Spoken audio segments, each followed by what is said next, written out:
O'zi o'sha kasallikni berganligi Robbingiz sizga bo'lgan mehribonligi. Shu dard chekkaningiz bilan, shu mashaqqat chekkaningiz bilan Alloh taolo gunohlaringizni nima qilyapti? Yuvoryapti. Robbingiz yaxshi ko'rgandan dard beryapti. Alloh azza va jalla ishi komil bo'lgan zot. Mahluqotlarni komil qilib yaratgan. Lekin bandalar o'zining xatosi tufayli dardga, kasalga chalinadi. Ibrohim alayhissalom Robbisini Namrudga tanishtirdi. Seni Robbing qanaqa Robb, ey Ibrohim?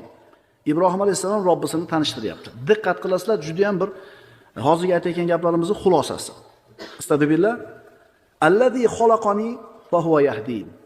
U shunaqa zotki, meni yaratdi, hidoyat qiladi. Vallazi huwa yut'imuni va yasqin. U shunday zotki, meni qornimni to'ydiradi va chanqog'imni qondiradi. Va